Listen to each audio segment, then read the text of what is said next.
Mélenchon, le candidat de la France Insoumise, est avec nous. Bonjour, monsieur Mélenchon. Bonjour. Vous défendez l'idée d'une grande loi d'urgence sociale si vous êtes élu président de la République, avec deux propositions choc, l'augmentation du SMIC à 1 400 € net et surtout le blocage des prix sur les produits de première nécessité. Alors là, le blocage des prix, ça existait en France, du temps de François Mitterrand. Pourquoi remettre cette idée au goût du jour ? Attendez, d'abord, commençons une chose, j'ai du mal me faire comprendre. Moi, c'est à Macron que je pose cette question. Je ne sais pas, on attend 2022. C'est maintenant. Ben, c'est urgent. Les gens tirent la langue. Je sais pas si, je sais bien qu'en ce moment on parle de tout sauf de ça, mais la cherté de la vie, la difficulté de vivre et d'assumer les dépenses courantes sont dans les ménages populaires aujourd'hui quelque chose qui étrangle les gens. Donc c'est maintenant qu'il faut faire quelque chose. Alors, le blocage des prix, c'est une mesure assez simple à prendre et elle permet de bloquer les prix sur les produits de première nécessité. L'énergie, essentiellement. Gaz, électricité. L'année dernière, 300 000 personnes à qui on a coupé l'électricité. Hein. L'eau, on ne peut pas compter, c'est interdit. Mais tout le monde sait que l'eau aussi est coupée. Alors vous ouvrez le robinet, il coule une petite goutte de temps en temps, et vous attendez toute la journée que ça remplisse en seau. C'est comme ça que ça se passe. Et puis, après, il y a les produits de l'alimentation qui ont augmenté. Les pâtes, les choses ordinaires. Donc ça, on peut le bloquer. D'autant que les marges qui sont réalisées par les grands distributeurs sont considérables. Des fois, ça va jusqu'à 30 et 40%. Alors d'accord, ils vont couiner parce que ça fera moins que d'habitude, mais il faut quand même aussi tenir compte du fait que dans un pays qui a autant souffert que ce qu'on vient de souffrir, 8 points de la richesse nationale perdus, c'est pas rien, quoi. Elle est perdue quelque part. C'est de ces braves gens dont il est question. Et là, il y a urgence. Voilà. D'accord. Donc voilà vous êtes élu. Maintenant, voilà. Tout de suite, monsieur Macron, vous avez bloqué le prix des masques et du gel à un moment donné, bloquer les prix de première nécessité. Il ne le fera pas. Donc, il le fera pas, c'est une certitude. Si vous arrivez à l'Élysée, en revanche... Vous pensez qu'il a un si mauvais cœur que ça? Il déteste les gens à ce point? Si vous arrivez à l'Élysée, vous, c'est ce que vous faites tout de suite. Parce que là, c'est... Prenons l'heure qu'on va passer ensemble, c'est quel est votre programme et que faites-vous si vous arrivez à l'Élysée? Vous avez raison. Donc, vous arrivez à l'Élysée, c'est le SMIC, 1 400 € net et blocage des prix. Oui, pendant le combien de temps? blocage des prix de première nécessité, si la situation s'est encore dégradée. Mais je vois pas comment elle s'améliorerait, puisque vous dites vous-même que M. Macron ne veut pas le faire. On a un prof d'éco dans les grandes gueules, Thomas Porcher. Le blocage des prix, c'est faisable, c'est souhaitable? Ça a souvent été fait en économie. Et je veux dire, même nos prix de l'électricité ont souvent été des prix qu'on appelait soviétiques, parce qu'ils étaient fixés par l'État, régulés. Ils le sont toujours. Ils le sont toujours, ils augmentent au niveau de l'inflation, voilà. Donc, et puis, je rappelle que même chez François Hollande, qui était plutôt du centre-gauche, il y avait dans ses premières mesures, ce qu'il n'a pas fait, le blocage des prix de l'essence à l'époque. Et un Français sur deux avait dit dans un sondage que son vote était influencé par les mesures qui étaient prises sur les carburants. Vous voyez, et 2 ans plus tard, on a eu 5 ans plus tard, excusez-moi, on a eu les gilets jaunes suite à la taxe carbone. Donc les biens de première nécessité aujourd'hui, les dépenses contraintes, elles mangent le pouvoir d'achat des bas salaires. Donc à un moment, il va falloir réguler tout ça. Et aujourd'hui, il y a une grosse partie en plus de ces biens de première nécessité, que ce soit du blé, du pétrole, etc., qui sont soumis à la spéculation. Et là, vous aviez une économie qui était à l'arrêt, les prix qui ont chuté, quand même étaient à zéro à un moment du prix du pétrole. D'un seul coup, ça remonte avec les plans de relance et la spéculation. On ne peut pas être, quand on est un bas salaire, victime de la spéculation financière. Donc à un moment, il faut réguler ses prix. En même temps, la croissance économique est là. Contrairement à ce qu'avaient dit beaucoup d'experts, l'économie française s'est pas effondrée, les entreprises ne sont pas en défaillance. Jean-Luc Mélenchon, j'attendais l'objection de l'objecteur. Non, je vois bien. Sur quoi? Bon, mais c'est bien, vous êtes d'accord alors. Alors, donc tout le monde est d'accord. Il faut laisser repartir la machine économique, ça va recréer de l'emploi. C'est ce qu'on veut. Les entreprises vont refaire des marges, les salaires vont augmenter. Bien sûr, tout va aller mieux, c'est absolument certain. Rien de tel qu'une grosse pandémie pour aller mieux ou une grosse guerre. On disait avant, une guerre, c'est ce qu'on disait. Regardez bien, on a perdu 10 à 12 points de la richesse du pays. Le système a été mis quasiment bloqué. On a arrêté toutes sortes de productions et d'activités parce que les gens ne pouvaient pas aller au travail ou parce qu'il n'y avait pas moyen. On a subventionné, on a aidé. Bien. Et puis, on a indemnisé le chômage partiel. Alors déjà, on pourrait commencer par faire une petite pause pour dire c'est pas avec une mesure libérale qu'on s'est sorti du truc.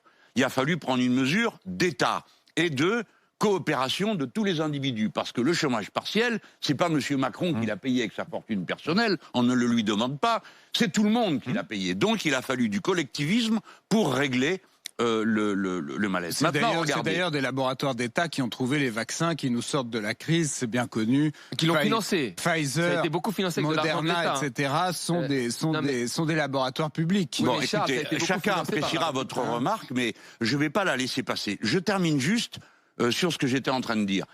Donc, l'économie s'est effondrée de 10 points, de 12 points, et on redémarre. Par la force des choses, on redémarre. Les machines sont là, les usines sont là, les gens sont là, les services sont là. Mais on redémarre. Mais regardez, on a perdu 12 points, on redémarre à 7. Il en manque toujours. On est toujours 3, 4, 5 points. Je ne sais pas si j'ai exagéré en disant 12 points perdus. Mettons même que ce soit que 10. On est 4 points en dessous de la production auparavant. Si vous regardez d'autres pays qui ont fait des plans de relance, vous me direz, les États-Unis font les plans de relance qu'ils veulent, ils appuient sur le bouton et ils impriment des dollars sans se soucier de savoir la suite. Ils l'ont fait comment? Ce que je propose de faire, avec de la consommation populaire. Ils ont donné 1400 € par tête de pipe et 3600 € par gosse de moins de 6 ans. Alors j'aime mieux vous dire qu'avec une chose pareille, qu'est-ce qui se passe? Ceux qui ont ces sous, c'est les bas salaires, les gens du commun et les gens du peuple. Qu'est-ce qu'ils font avec ça? Ils le dépensent. Ouais. Ils n'achètent pas des actions, ils stockent pas. Ouais, mais et donc ils relancent l'activité. C'est un fusil à un coup. C'est-à-dire, c'est donné une fois. Après, derrière, ça ne dit rien de la pérennité des emplois et autres. Oui, mais vous redémarrez la machine. C'est toujours pareil. C'est comme la bicyclette. Donc, vous aimeriez que... c'est le premier coup de pédale qui coûte. Donc, il faudrait faire un chèque aux Français. Et après, ça roule. Non, mais attendez, il a fait une remarque... Non, mais il a fait une remarque qui est assez perfide. Mais je veux lui répondre sur un plan rationnel. Hein. J'entends l'argument. Vous dites, c'est pas des laboratoires d'État qu'ont trouvé les vaccins. Bon, alors premièrement, sachez que la recherche en France est plus qu'abondamment arrosée d'argent public. Il y a même un crédit d'impôt rien que pour ça. Donc vous savez que l'impôt recherche, il profite d'abord aux banques, qui ont des trouvailles en effet pour rançonner les gens, mais pour le reste, rien. Sanofi était une entreprise publique. Quand c'était une entreprise publique, le commandement de Sanofi répartissait les fonds à l'intérieur de l'entreprise d'après les projets. Eh bien, que se passe-t-il maintenant? Vous avez le gars qui arrive qui dit « Moi, je cherche une molécule pour essayer de déboucher les aortes, etc. » Combien de temps pour arriver sur le marché? 10 ans, très bien. Et vous, je cherche une molécule pour que les cheveux blancs ne deviennent pas jaunes quand on les lave. Combien de temps? 2 ans. C'est vous qui avez le sou. Demandez à des chercheurs, de haut niveau, comment se passe la recherche Moderna, privée. Tout ça, c'est privé. Ce que je veux dire... Mais alors, il n'y a qu'à les nationaliser, comme ça coûtera moins cher. Pardon, monsieur, mais... Mais ça les intéressera pas de c'est vous qui venez de dire que c'était pas des laboratoires publics qui avaient trouvé. En l'occurrence, Pfizer, Moderna, etc. C'est sûr qu'ils vont s'enrichir avec ces vaccins, mais heureusement qu'ils ont trouvé ces vaccins. Et en fait, la vraie sortie de crise, c'est les vaccins. C'est pas les mesures de super étatiques qu'on a pris depuis 2 ans en France. En réalité, moi, ce que je pense personnellement, c'est que Macron fait des dépenses électoralistes au prétexte du Covid, pour en quelque sorte acheter des voix en vue de... C'est un gauchiste à vos yeux, dites donc. Pour moi, il est dans un délire où il pense depuis 2 ans, il n'est pas très libéral. Il peut dépenser autant qu'il veut, ça n'a aucun impact. Probablement qu'on va payer ça sur plusieurs générations, les dépenses qui sont effectuées maintenant. Ce que je veux simplement dire, c'est que c'est le système capitaliste libéral que vous n'aimez pas qui nous permet aujourd'hui de sortir de la crise du Covid grâce à ces laboratoires. C'est tout. C'est pas vrai, donc j'ai que ça à dire. Il y a 10 milliards d'argent public mis dans la recherche, et en France notamment, où on a payé des sommes folles, Sanofi est incapable de sortir un vaccin. Qu'est-ce qu'ils ont fait? Je viens de vous expliquer comment ça s'est passé. Ils ont privilégié les recherches sur des gadgets rentables à court terme. La recherche fondamentale, ça va vous horrifier, ça consiste à payer des gens qui des fois savent pas ce qu'ils cherchent et découvrent par hasard des choses. Ça s'appelle l'esprit humain. C'est pas ça qui s'est passé. Mais la recherche fondamentale doit être alimentée. La recherche pratique doit être alimentée. Non mais ne dites pas des choses comme ce que vous dites, monsieur. Parce que vous dites que c'est les laboratoires privés qui ont trouvé les vaccins. Moderna, etc. Ils n'ont pas réussi à faire ces vaccins en faisant de la recherche fondamentale. Bien sûr que si. L'ARN messager, c'est une trouvaille de 2 prix Nobel français, du CNRS français payé par de l'argent de l'État. Qu'est-ce que vous racontez? derrière, on n'y a pas cru. Ils n'ont pas fait ce vaccin parce qu'ils n'y croyaient pas. C'est ça. Non mais, pardon, c'est juste factuel que c'est le système capitaliste libéral qui aujourd'hui nous sort de la crise. C'est une réalité factuelle. Ça vous déplaît, mais c'est comme ça. Non, c'est pas que ça me déplaît, c'est que c'est le tour de madame de parler. Marianne Souret. J'ai fait des gestes, en fait, depuis tout à l'heure. Oui, vous avez l'air désespéré, alors je me mets de votre côté. Déjà, je voulais vous remercier parce que, enfin, dans une campagne présidentielle, on parle d'autre chose que d'immigration et de sécurité, et ça me fait beaucoup de bien. On en parlera peut-être après avec vous, mais ça fait beaucoup de bien. Ah oui, franchement, ça fait du bien. Mais moi, j'ai une question parce que j'ai lu, en fait, dans vos grandes mesures sur le plan social, vous dites, on va pendant un an, en fait, enlever les profits, en fait, prendre les profits du CAC 40 et les garder, en fait, et éviter qu'il y ait de la distribution. Ou alors j'ai mal compris, mais en fait, c'est à peu près ce que j'ai compris de votre proposition. Donc vous dites que ça ferait 150 milliards d'euros. Non, ça fait 50. L'année dernière, le CAC 40, c'est 54 milliards. Voilà. Non, mais il n'y a pas de mal. Tout le monde n'est pas obligé de s'apprendre ses chiffres par cœur. Voilà, donc, et en fait, vous proposez donc qu'il n'y ait plus aucune distribution et que ça soit gardé par l'État, c'est ça? Est-ce que vous pouvez expliquer? Et est-ce que vous pensez que ça va permettre justement que les entreprises se développent si on leur prend leur profit? Oui, voilà. Vous voulez une année blanche? Si j'ai bien lu l'interview du JDD, une année blanche dans les profits du CAC 40. Voilà. Et les redistribuer. Voilà. Au-delà d'un montant? Pardon? Au-delà d'un montant? Non. Ben oui, c'est-à-dire, je fais pas je pourrais dire on prend tout. Ah oui, d'accord. Pourquoi? Alors d'abord, regardons, oui ou non, on prend tout ou pas. Pourquoi? Parce que tout le monde a perdu de l'argent. Absolument tout le monde. Le pays a payé de l'argent, l'État a perdu de l'argent, tous les particuliers ont perdu de l'argent, de toutes les manières. L'épargne se porte bien, l'épargne privée en France. Sauf, oui, mais attendez, l'épargne. Vous êtes sympa, mais c'est pas l'épargne des petites gens. L'épargne, quand on dit l'épargne, c'est aussi bien quelqu'un qui met beaucoup de sous de côté ou une très grande entreprise qui a une part de trésorerie qu'elle met en épargne, ça s'appelle de l'épargne. Il est clair que dans la période où l'activité était au ralenti, mettre la trésorerie en épargne, c'était le plus évident et pas le plus génial. Mais ils l'ont fait. Donc c'est pas ça le sujet. Le sujet, c'est que les entreprises CAC 40, là je ne parle pas de leur réinvestissement. De toute façon, c'est de la rigolade. Dans les 10 dernières années, ils ont diminué de 5% leurs investissements et augmenté de 70% l'argent qu'ils distribuent aux autres. Donc ce n'est pas vrai que quand ils ont de beaux bénéfices, aussitôt on le retrouve dans l'investissement. Mais je ne parle pas de ça. Je parle de l'argent, une fois qu'on a calculé l'investissement, une fois qu'on a calculé tout le reste, qui est parti en dividendes. Il y en a pour 53 milliards. Donc je dis, tout le monde a eu une année blanche. Allez chez le bistrotier du coin, le restaurateur ou le maçon. Vous aussi. Cette année, le président de la République a dit qu'on était en guerre. Eh bien, puisqu'on est en guerre, les profiteurs de crise, vous passez à la caisse. 53 milliards. Avec ça, il y a de quoi payer un salaire à revenu moyen. Je suis en dessous de 2000 euros. À 1 million de personnes pendant un an. C'est-à-dire que nous pourrions avoir... Dans les métiers du lien, c'est ce que vous dites. Oui, j'ai mis les métiers du lien, comme ça on voit plus de quoi on parle. Ça veut dire que nous aurions 1 million de personnes au travail pour rattraper les dégâts de la période du Covid. Alors, c'est des assistants d'éducation. On en a mortellement besoin parce que les retards qui se sont accumulés, on ne va pas attendre qu'on en soit à des niveaux à l'école tels qu'on n'arrive plus à les rattraper. Je prends cet exemple. Donc on peut en mettre 100 000 au boulot. Un an et ensuite, que se passe-t-il? Après, c'est la vie. Après, si c'est mon plan qui se met en place, non mais bien sûr. Après, c'est la vie. Oui, bien sûr. Mais écoutez, monsieur, si c'est moi qui suis élu, je peux vous répondre et je vous explique mon plan. Qu'est-ce que c'est que la planification écologique? Combien il faut d'emplois? Comment on s'y prend? Pourquoi il faut mettre du protectionnisme solidaire sur l'agriculture, etc. Mais c'est pas ça votre question. Là, nous sommes dans une situation d'urgence. Je me tue à vous dire que s'il y a urgence sanitaire, s'il y a urgence climatique, il y a urgence sociale. Vous pensez à tout sauf aux gens. Alors, les nuages, l'air chaud, oui, le virus, oui, et les gens, rien. Non, il faut s'occuper des gens. Et les gens, il y a urgence. Donc l'année qui vient, il faut desserrer les taux pour qu'ils respirent, pour que le pays aille mieux, que les gens aillent mieux. Et ensuite, on en consomme. Et après, si vous votez pour moi, ça sera mieux.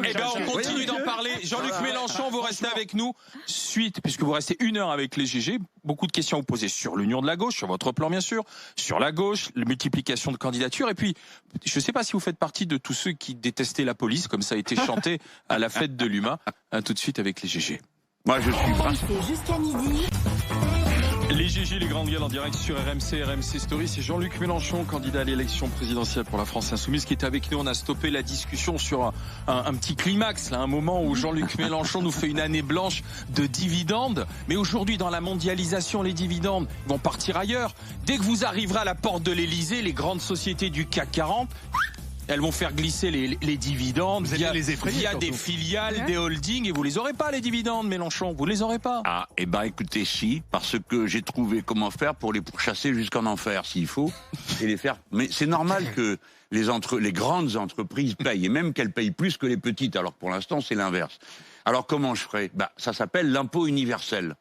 Où que vous alliez, vous payez la part que vous devez à la France. Voilà. Comme les États-Unis. Eh ben oui, les États-Unis font ça. Et puis j'aime mieux vous dire qu'ils y vont pas avec le dos de la cuillère. Ils téléphonent, je devrais pas le dire, mais je le dis quand même.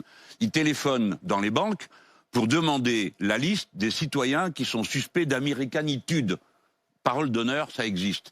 Et ils les coursent un derrière l'autre. Eh ben nous, on en fera autant. Et je pense que la discussion avec le patronat, le grand patronat français, parce que ceux qui sont dans le CAC 40, on va dire, sont déjà en grosse partie internationalisés. On va quand même tout mettre sur la table. On peut pas, pendant des années, leur donner des subventions de toutes sortes qui en font quasiment... des entreprises soviétiques ou chinoises pour une partie d'entre elles, parce qu'elles vivent de crédits d'État, de crédits d'impôt, et pas vraiment de leur capacité productive. Dire, bon, moi je vous donne la visibilité avec la planification écologique. Je vous dis ce qu'on va faire. Écoutez, j'ai convaincu quasi tout le monde. Les Verts disent que l'État doit orienter avant de me traiter d'étatiste. Madame Hidalgo, hier, vous me direz, bon, elle dit un peu n'importe quoi, mais elle a quand même dit ça, qu'elle allait faire un plan quinquennal. Sur quoi elle dit n'importe quoi ? On va voir tout à l'heure, parce que vous avez prévu qu'il y aurait le petit quart d'heure vacherie, il faut bien qu'il y en ait. Mais je termine là, sur ça ce a que commencé vous disiez. déjà. Non, mais vous avez pas de dire, je termine sur l'argument rationnel que vous m'avez présenté, parce que c'est un vrai argument de dire les gens vont se sauver si vous menacez de leur faire les poches. Si vous avez des lois qui vous permettent un droit de suite pour payer les impôts, non, les gens ne se sauveront pas. Et que voulez-vous qu'ils fassent se sauver ? C'est pas les savoirs ni les brevets. Franchement, moi j'aimerais quand même faire entendre une voix dissonante face à cette espèce de propagande cubaine qu'on entend ce matin. Enfin, moi je veux pas que Pourquoi la France... c'est de la propagande comme c'est moi qui parle et pas vous ? C'est vous qui faites de la propagande, votre truc marche pas. Alors souffrez que chaque propagande puisse s'exprimer. Sauf que moi, c'est pas de la propagande. À égalité, vous savez, le CSA veille ces jours-ci sur les temps de parole. Vous n'êtes pas privé, pleurez pas. Des autres. Étrangement, Emmanuel Macron n'est pas décompté encore. J'attends le moment où ce sera le cas. Mais d'abord, dire qu'on fait rien pour les gens en ce moment, vous avez l'air de dire que les gens en France sont complètement abandonnés, etc. Enfin, on n'a jamais dépensé autant d'argent public pour aider les gens. Il y a eu le chômage partiel, il y a les aides à tous les indépendants, il y a des professeurs de ski qui ont reçu des dizaines de milliers d'euros parce qu'ils n'ont pas eu leur saison de ski, parce qu'on a fermé les remontées mécaniques à cause du Covid. Donc franchement, c'est présenter une réalité qui n'existe pas. Et votre proposition sur le CAC 40, c'est un peu comme tout le reste, c'est-à-dire que vous avez que des mesures un peu à court terme et vous vous en sortez avec ce truc magique. Après c'est la vie. Attends, Charles. Après on verra. Non mais attends, respectez le travail des gens. Qu'est-ce que c'est le CAC 40 ? On voit que vous avez un parcours par lequel il n'y a pas eu d'entreprise privée sur votre trajet. Le CAC 40, c'est quoi ? C'est une réalité. Mais vous avez vécu des fonctionnaires toute votre vie. Vos instituteurs étaient des fonctionnaires. Les policiers dans la rue sont des fonctionnaires. L'électricité avec laquelle vous... Je suis pas sûr que... oui, vous voyez. Dans votre vie, il n'y a pas beaucoup d'entreprises privées non plus. Cher monsieur Mélenchon. C'est pas des arguments, ça. C'est comme ça. Il y a des gens qui Mais faites honneur à votre intelligence. Donnez des choses mais j'ai l'impression que ce que je dis vous dérange, puisque vous ressentez le besoin de m'interrompre. En général, quand on n'est pas dérangé, on interrompt pas. Mais parce que ça m'amuse, sinon c'est plus un dialogue. Donc vous êtes manifestement mal à l'aise, mais je vais continuer quand même. Regardez ma tête comme je suis mal à l'aise. Oui, écoutez, vous savez bien, ça c'est les vieux apparatchis on leur apprend pas à faire la grimace. La totale. Je vous apprends pas à faire la grimace. Vous savez, en Chine, c'est pareil, ils n'expriment aucune expression. Et pourtant, il vous manque encore le Venezuela et Cuba pour faire votre petite tête de Bolsonaro. Pardon, vous vouliez rejoindre l'Alliance bolivarienne et quitter l'OTAN. Moi, je préfère rester dans l'OTAN et laisser les pays... Ça prouve que vous ne savez pas ce qu'est l'Alliance bolivarienne qui n'a rien à voir avec l'OTAN. Et en plus ignorant. C'est dommage, parce que vous êtes un garçon brillant. Vous pourriez faire des études et ça s'améliorerait. Je peux continuer, je pense que j'ai fait des meilleures études que vous, mais c'est pas grave. Je continue. Le CAC 40, qu'est-ce que c'est ? C'est des entreprises remarquables, dans lesquels il y a des gens qui travaillent énormément, dans lesquels il y a de la recherche, qui sont des emplois, etc. Ces gens-là sont motivés par quoi? Par le souci du travail bien fait, parce que ce qu'elles font à la fin, un peu quand même, excusez-les, par la rémunération, ça compte. Mais c'est normal. Hein. Bon, je crois que vous étiez le plus gros patrimoine de 2017, donc ça compte la rémunération. Non, ce n'est pas vrai, monsieur. Vous savez, vous avez trouvé ça dans la propagande de l'extrême droite. Je possède un appartement à Paris et une maison de campagne. Voilà c'est déjà pas mal. C'est déjà pas mal, en effet. À 70 ans, je suis assez satisfait. Mais ça, c'est un truc de l'extrême droite. Vous êtes marrant, vous répétez tous les mêmes choses. C'est une réalité. Terminé. Que vous avez un patrimoine correct, donc vous n'allez pas dire que la rémunération est un non-sujet. Non, vous n'avez pas dit ça. On vous parle des bénéfices des actions. Arrêtez d'endormir les gens. Je vais finir en une phrase. Moi, je pense qu'en France, au contraire, on souffre du fait qu'on a beaucoup trop d'État, que l'État s'arroge une place, un pouvoir sur le travail, sur la vie des gens qui est beaucoup trop important. Mais vous mentez. Et vous ça vous dérange pas de mentir? Je vous parle des dividendes qui sont payés par des salaires. Vous démoraliserez. Retournez à l'école. Vous démoraliserez. Vous confondez dividendes et salaires. Alors les grandes gueules, qu'est-ce que mais il raconte un truc qui ne tient pas debout. Vous devriez arrêter ça. Répondez-lui, Thomas Porcher, professeur Thomas Porcher. Lui, c'est un scientifique. Et je constate qu'on a encore des candidats qui veulent spolier les... C'est ça, avec Chavez, Cuba et Venezuela. Non, mais sur les mesures économiques... C'est bon, la récitation est finie. Sur les mesures économiques, c'est vraiment ce qui m'intéresse. Dans des situations imprévues, il y a des mesures qui sont prises parfois qui peuvent être particulières. Vous regardez aux États-Unis, c'est pas Cuba, le Venezuela. Aux États-Unis, quand les prix du pétrole ont augmenté après les chocs pétroliers dans les années 70, il y a eu un profit énorme pour les multinationales pétrolières. Qu'est-ce qu'ont fait les États-Unis? Ils se sont dit, ils ont des profits énormes, on va les taxer. Parce que c'est des profits imprévus, dû à une situation particulière. Donc on taxe, on en récupère une partie. Mais est-ce que les entreprises du CAC 40 ont profité de la crise sanitaire? Justement, là, vous regardez, il y a eu un plan de relance qui a été fait, 20 milliards de baisse d'impôts de production. C'est une mesure pérenne, qui n'est même pas juste provisoire, pérenne. C'est pas lié à la pour tout le temps. C'est dans le plan de relance. Et vous regardez dans ce plan de relance, moi ce qui m'a étonné, c'est que ce plan de relance, il n'y a que 0,8% qui sont de l'aide aux ménages les plus précaires. C'est le ticket Resto U à 1 euro et l'allocation de rentrée. Il n'y a rien d'autre. Donc pourquoi on ne peut pas à un moment se dire que dans ce plan de relance, il aurait fallu donner aux 30% des ménages qui gagnent 1400 euros de moins, peut-être 20 milliards, l'équivalent de la baisse des impôts de production, pour qu'ils aient un peu plus de pouvoir d'achat. Alors qu'on sait qu'il y a une partie quand même des revenus parmi les plus précaires qui ont eu du mal à sortir. Comment on redonne ce pouvoir d'achat alors? Il y a 1000 fonds. Soit on taxe un peu plus le capital, parce que soit il y a cette proposition-là, mais à un moment, à un moment, il faut que les charges ont été baissées dans le plan de relance, mais à un moment, il faut que l'ensemble de la société, dans cette situation particulière, Jean-Luc Mélenchon, puisse faire face. Merci, Monsieur Porcher. Est-ce que je regrette que quand on discute d'économie, on ne puisse pas aller au bout d'un raisonnement économique et que ça tourne tout de suite à la pantalonnade. Monsieur Mélenchon, vous avez un appartement et des arguments personnels qui sont... Il faut discuter du sujet lui-même, du contenu. Parce que monsieur, même si j'étais milliardaire, ce que je ne suis pas, je serais légitime à être un partageux et un homme de gauche. Ça, c'est vu dans l'histoire.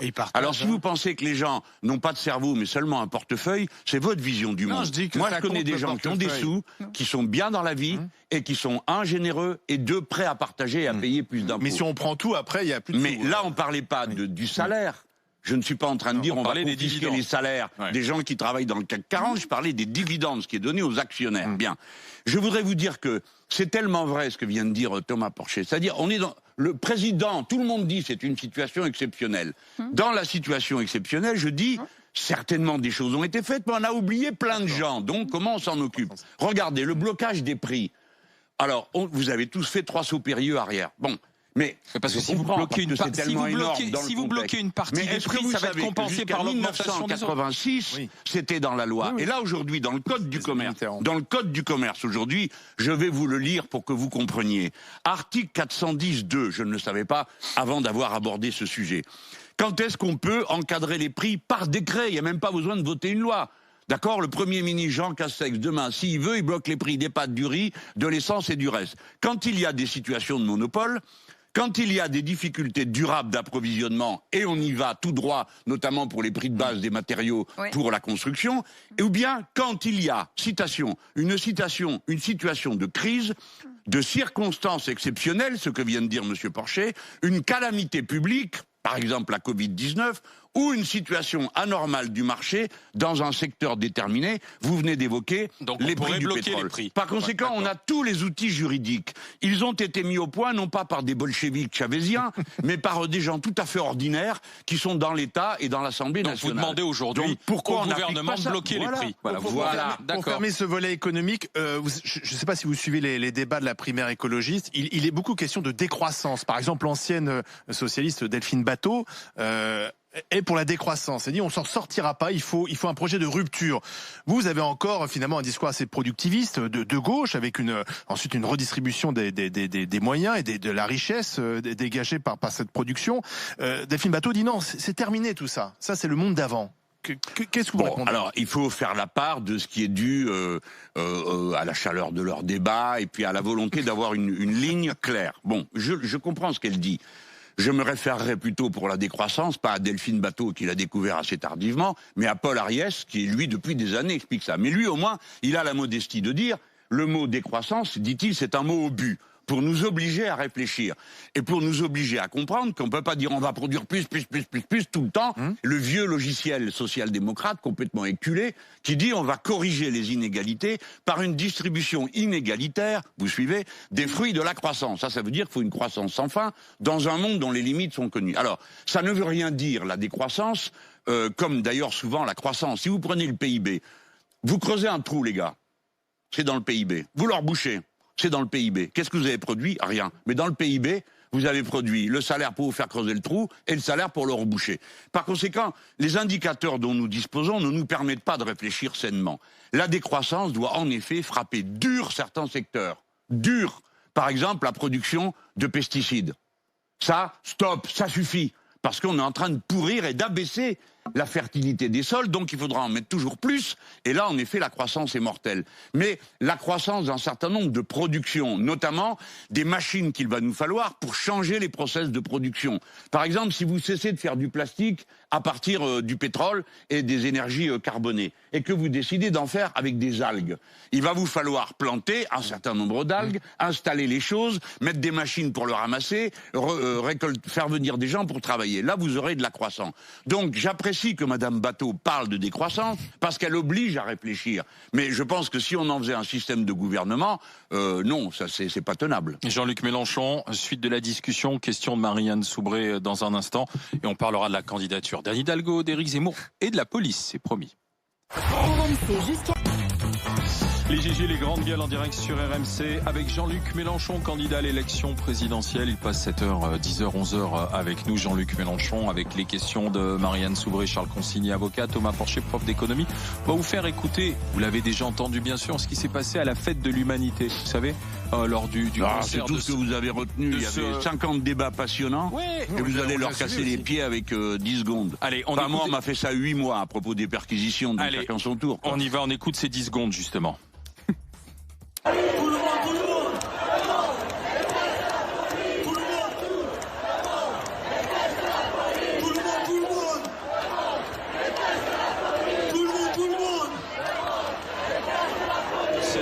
Concert d'un rappeur, tout le monde déteste la police. Fabien Roussel dit qu'il ne cautionnait pas le candidat communiste. Et vous, Jean-Luc Mélenchon ? Moi, je cautionne Brassens. Parce que je vous rappelle qu'on est dans un pays de chansons, de moqueries. Là, c'est de la moquerie, tout le monde déteste la police. Ils disent quelque chose qui est dans la jeunesse, parce que beaucoup de jeunes, on a plein le dos d'être contrôlés 10 fois par jour parce qu'ils n'ont pas la bonne couleur de peau, parce qu'il y a eu 32 personnes éborgnées, on n'a pas trouvé un seul tireur. Donc, dans la jeunesse, ça vous plaît ou ça vous plaît pas, vous autres les vieux, mais c'est comme ça. Il y a, disons, un certain ressentiment. Il y a une distance qui s'est créée. Après, le reste, on est en France, là, doucement. C'est la fête de l'UMA, c'est pas la fête paroissiale. Et encore même à la fête paroissiale, ils sont moqueurs, ils se moquent des curés des fois. Mais tiens, bon, donc justement dans la moquerie là. Mais écoutez, on est dans la manière qu'a dans un concert. Vous avez oublié, écoutez, vous avez été jeune, Brassens. À l'époque, vous écoutiez, non ? Et quand il s'agit de rosser les cognes, tout le monde se réconcilie. C'est la chanson au marché de Brive-la-Gaillarde. Mais seulement ce que ça donne, c'est que vous avez Monsieur le ministre Darmanin qui sort pour dire « J'exige que tout le monde présente des excuses ». À plat ventre, si possible, hein, et avec un sac de cendre sur la tête. Mais dans quel pays on est, là ? Ouais. Alors et vous, le libéral, là, vous devriez un Mais attendez, si vous devez un petit peu protester quand même, non? Marianne Soubré.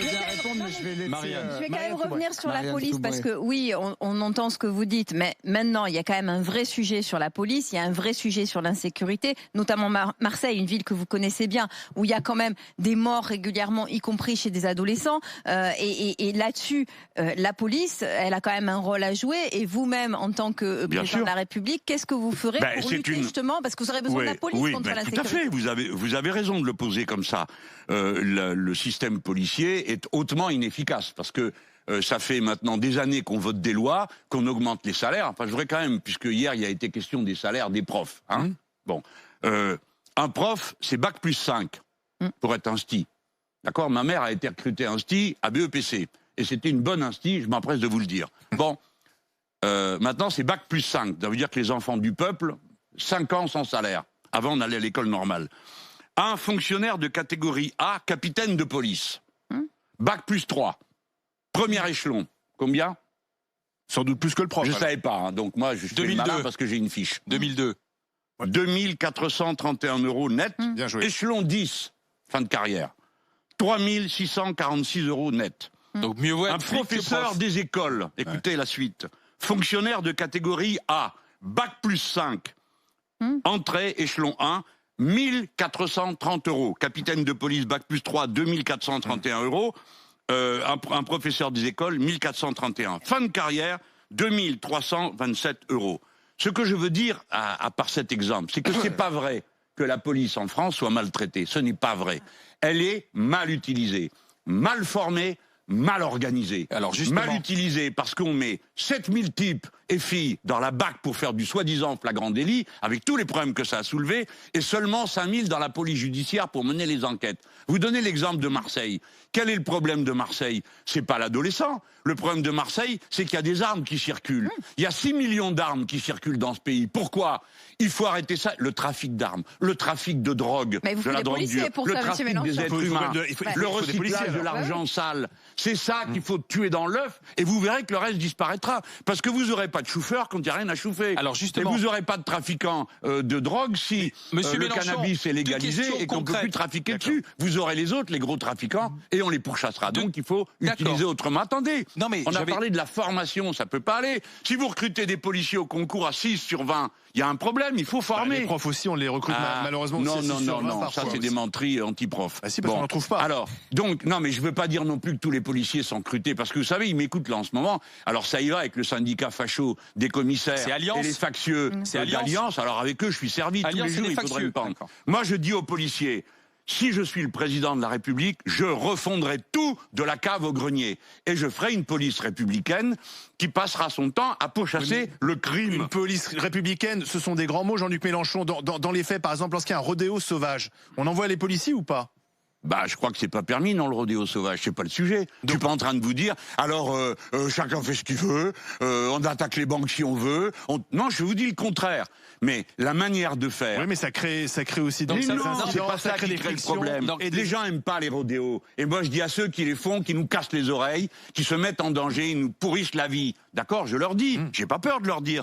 Je le leur dis. De même que je dis aux policiers qui passent dans le boulevard Magenta, à toute sirène hurlante toute la journée, qui nous cassent aussi les pieds. Des fois, peut-être que c'est pas si urgent que ce qu'ils croient. Donc, Ah, faisons vous mettez bien les rodéos et les flics au même plan, vous, alors, du coup. Voilà, ça y est. Bah, c'est ce que vous Eh, venez de voilà. faire. Mais non. Bah, vous venez de dire, ils nous cassent les oreilles et les Mais autres voilà, nous cassent je les veux oreilles vous aussi. dire qu'un peu de bon sens, un peu de détente dans le rapport aux gens, c'est pas ça qui pose problème dans la jeunesse. C'est Ce qui le en pose même temps problème façon dans la Mélenchon. jeunesse, c'est les contrôles aux faciès. Ni vous ni moi, on a eu à endurer ça. Voyez-vous, ni vous ni moi. Par contre, toute une série de notre jeunesse, c'est tous les jours. Alors, plusieurs deux- fois. deux questions Regardez, concrètes. j'ai donné l'exemple. Bon, vous connaissez Monsieur Younous Omarji, président de la commission des régions au Parlement européen, député européen. Le gars, chaque fois qu'il monte dans le train, le contrôle, c'est pour lui. C'est pas normal. Alors, Pourquoi? Parce que il a la peau noire. Deux questions concrètes, très rapides, Ouais. avant de partir sur la Non, mais j'ai gauche. pas mis les policiers, s'il vous plaît, je veux être tranquille dans le boulevard Magenta. La première question, vous avez, si vous êtes élu président de la République, déjà en tête, Ouais. vous savez qui sera votre ministre de l'Intérieur? J'ai quelques idées, oui. Ce voulez pas nous en dire plus? sera chez les Insoumis. Ça dépend. Non, mais il y a des gens. Non, mais justement. Thomas Porcher, il n'est pas insoumis. Mais c'est en économie, je peux parfaitement lui dire demain, gouvernant, Monsieur Porcher, est-ce que vous êtes un enseignant, vous êtes une formation supérieure, vous avez est-ce déjà... que vous acceptez d'être le haut commissaire? D'accord, mais vous avez déjà... J'en sais rien, je donne un exemple. Non, mais c'est intéressant, vous avez déjà votre gouvernement en tête et votre éventuel ministre de l'Intérieur. Oui, je sais comment faire. Mais est-ce que vous dissolvez tout de suite, par exemple, la BAC et les braves? Ouais, alors ça. Les policiers sur les motos, en plus c'est des volontaires, une horreur. Monter sur une moto à deux, dont un des deux tape les gens dans la rue. Non, je suis d'accord. Vous dissolvez braves, bon, écoutez, braves et BAC. Mais attendez, on fait glisser. C'est pas la même chose. Ah non, ils font pas le même. Mais je pose la question. La BAC, il faut faire glisser les effectifs de police d'une manière disciplinée, organisée. Mais moi, je suis vraiment pour une vraie refondation, y compris en introduisant parmi les conscrits des gens qui, en plus grand nombre, iraient participer aux tâches de gardiens de la paix. Mon idée, c'est gardien de la paix, pas cow-boy avec des matraques qui se met au milieu des... Non, tout ça, ça suffit. Et je peux vous dire, des dizaines de gars, parce que des policiers insoumis, il y en a plein, il y en a partout. Ils sont obligés de faire attention, et de la fermer et de faire semblant, vu l'ambiance qui règne là-dedans. Mais c'est pas possible de continuer avec les mentalités qu'il y a là, les manifs factieuses devant l'Assemblée nationale, les propos outranciers qui sont tenus par tous ces gens contre des élus. Enfin, ces gens sont venus 2 fois manifester devant le siège de mon parti. Vous vous rendez compte du truc? C'est du jamais vu. Mais j'irai chez Macron que je protesterai pareil.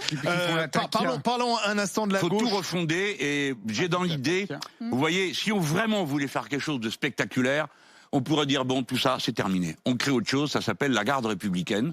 Et on refonde avec des gens qui font gardien de la paix, avec des gens, vous voyez, comme on disait autrefois. Alors ils avaient des pèlerines, les gars, c'est tout ce qu'ils avaient, des pèlerines et des bâtons. Maintenant vous les voyez dans la rue, on dirait Robocop. On se demande qui ils vont affronter. Alors la gauche, 7e candidature à gauche, Anne Hidalgo, candidate choisie par un parti que vous connaissez bien, le Parti socialiste. Non, elle est choisie par personne là pour l'instant. Elle s'est choisie toute seule. Elle était choisie par Olivier Faure. Olivier Faure, c'est pas le Parti socialiste. Qu'est-ce que vous pensez d'Anne Hidalgo, de cette candidature? Rien. Pour être honnête, rien.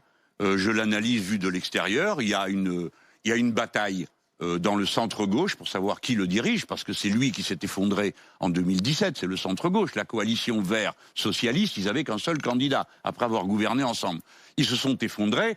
Et moi, en tant que représentant politique d'une autre entité, qu'on va appeler le Bloc populaire, j'ai mis dans un rapport de 1 à 3. Bon. Voilà. Alors ils doivent se recomposer et on ne sait pas aujourd'hui qui va l'emporter, de Madame Hidalgo ou du candidat ou de la candidate Europe Écologie Les Verts. Il y en a pour des mois avant que ça se stabilise. Et elle, je ne sais pas, je ne connais pas. Elle fait une proposition, elle veut doubler le salaire des profs, c'est assez spectaculaire. Ah ça c'est clair que c'est spectaculaire, mais pardon de dire que je suis pas d'accord. Parce que j'ai eu la curiosité de calculer. Alors on savait pas très bien comment calculer, parce qu'elle dit... Ça fait 9 000, enfin bref, peu importe. Son compte à elle, ça donne 100 milliards. Nous, on est parti des payes dans le budget de l'État de l'éducation nationale. Et comme elle a dit que c'était tous ceux qui étaient en face des élèves, donc ça veut dire 93% de la dépense actuelle de l'État. Eh ben, multiplié par 2 pour tous les profs, ça vous donne 60 milliards. C'est pas rien. Admettez que c'est une somme qui mérite débat, hein. Bon, là, non, comme ça, pouf. Alors, est-ce que c'est la priorité totale et absolue? Oui, il faut revaloriser les salaires des profs. Je vous ai donné l'exemple tout à l'heure. Il faut revaloriser les salaires des profs. Et pour comment faire? Déjà, première chose, on regarde ce que demandent les syndicats. On n'invente pas des mots d'ordre tout seul dans son bureau avec 3 communicants. Donc les syndicats, ils demandent de rattraper le gel du point d'indice, qui dure depuis 10 ans à l'initiative des socialistes, et puis de faire une augmentation de salaire. Ça, je suis d'accord. Total, 17 milliards. C'est pas tout à fait la somme. Et il faut les trouver. On va les trouver. Mais il y a le reste. Il faut du monde de plus à l'école pour faire baisser le nombre d'élèves par classe. Il faut que dans l'enseignement professionnel, on arrête de fermer les lycées professionnels et qu'on en ouvre d'autres. C'est démago? Moi, je vous laisse ça à vous de qualifier. Si je dis un mot, vous savez ce que c'est, il va plus rester que ça. Moi, je dis seulement qu'autrefois, le PS avait une culture de gouvernement, donc il s'efforçait de proposer des mesures dans un cadre d'ensemble. Là, on raconte ce qui passe par la tête, puis comme ça suffisait pas, le lendemain, elle a dit, on va mettre les policiers, alors on va doubler le capitaine de police, c'est qui peut dire à Madame, merci à Madame Hidalgo, il passe de 2431 € à 4862. Mais elle va venir vous mordre les mollets, elle va venir vous mordre les mollets électoraux, elle va venir vous mordre les mollets, là, dans le socle électoral, Madame Hidalgo. C'est possible, mais il y a moins d'imbéciles qu'elle le croit parmi les gens qui votent pour moi. Donc il ne faut pas prendre les gens pour des imbéciles. Vous leur proposez un truc dont ils savent eux-mêmes que ça tient pas debout.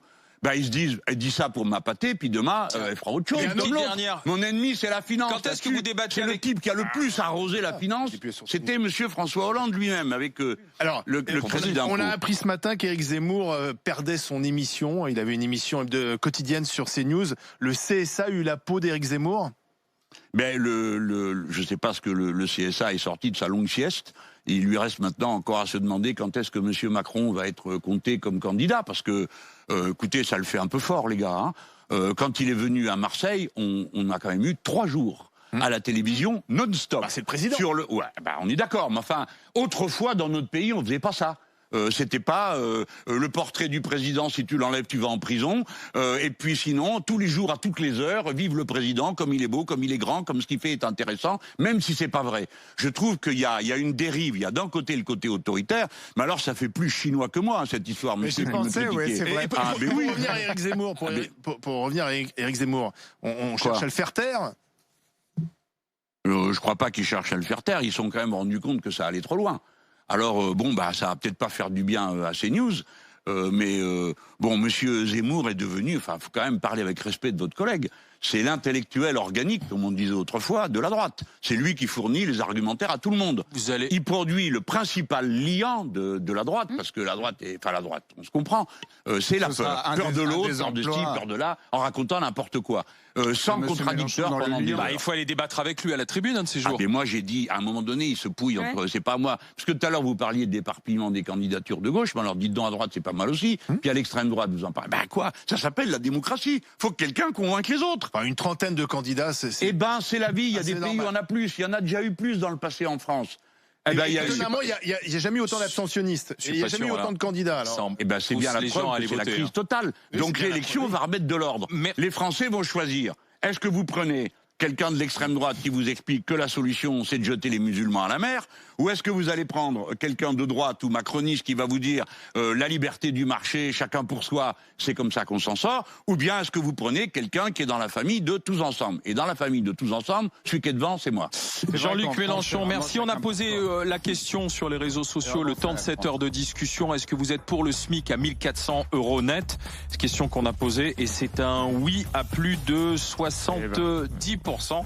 Votre proposition est approuvée. Merci. par Et là, les réseaux sociaux. c'est important que vous me disiez ça, parce que je sais bien que c'est un sondage dans un cadre, Ouais, il ouais, faut ceux aller qui chez nous vous, écoutent, ouais. etc. Ceux qui nous Sans écoutent. doute que mes amis aussi un peu ont se mobilisé. Mais une Il y a des proportion chances. pareille, ça veut dire que ça percute dans l'esprit des gens. Ils savent que c'est vital. Parce que dans les gens qui ont répondu, il y en a de droite, il y en a de gauche, il y en a de tous les bords, et il y a qui n'ont pas d'idée. Mais s'ils font ça, d'idées précises pour le vote.